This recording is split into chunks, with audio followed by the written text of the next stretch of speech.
Ouverture du 9e Forum mondial de l'eau aujourd'hui à Diamniadio, note le quotidien national. Initialement prévu l'année dernière avant d'être reporté à cause de la pandémie de Covid-19, rappelle Le Soleil, le 9e Forum mondial de l'eau s'ouvre en France lundi à Dakar. L'aboutissement de 5 années de préparation autour du thème principal, la sécurité de l'eau pour la paix et le développement. Thématique ne peut être plus pertinente si l'on interroge l'actualité mondiale, estime le commentateur du Soleil El Hadj Ibrahima Thiam. Avec le réchauffement climatique, la démographie galopante, l'urbanisation fulgurante et l'industrialisation à grande vitesse, certains experts, écrit mon confrère, estiment que l'eau prendra la place du pétrole dans les conflits entre États. Il y a des signaux à travers le monde qui ne doivent pas laisser de marbre, prévient El Hadj Ibrahima Thiam. Il en est ainsi, selon mon confrère, des bisbilles nées de la décision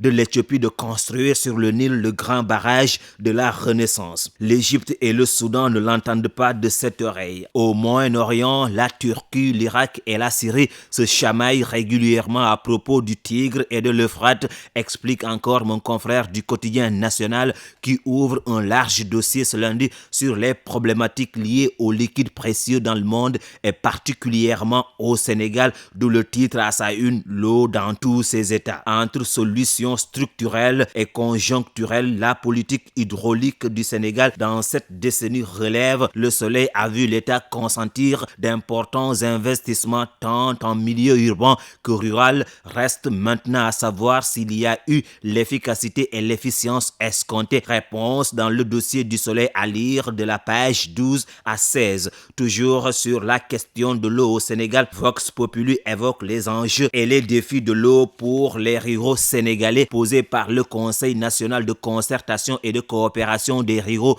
qui plaide pour l'accès universel à l'eau, pour la fin de l'inéquité et des tensions, indique encore Vox. Hydraulique rurale, justement, l'eau coule à flot, ironise le quotidien qui nous apprend que plus de 8 millions de personnes sont privées d'eau de qualité et en quantité. Toutefois, rapporte Réumi Quotidien, beaucoup d'efforts ont été faits dans le monde rural, 580 forages construits avec un taux d'accès de 91%. Offensive de l'armée sénégalaise dans le nord signant, les populations commencent à payer un lourd tribut, regrette Les Échos. Au moins 6000 personnes ont fui la Casamance vers la Gambie, une trentaine d'écoles élémentaires et 2 collèges fermés, relate le journal Situation résumé par la une de Réumi Quotidien, le lourd bilan en 10 jours de combat. Réumi Quotidien d'ajouter au bilan 4 rebelles et 2 militaires tués, et puis élection législative de juillet prochain. Khalifa Sall, tête de liste de Yewwi Askan Wi, investiture sans frais, s'exclame Sud Quotidien. En effet, précise le journal, c'est une décision politique qui n'aura aucune conséquence selon des spécialistes du droit. Vers une augmentation du nombre de députés, croit savoir de son côté l'AS. On s'achemine inéluctablement vers l'augmentation du nombre de députés avec l'érection de Keur Massar en département, note encore l'AS. Le pouvoir propose d'augmenter le nombre de parlementaires, mais l'idée ne semble pas prospérer du côté des opposants dits radicaux.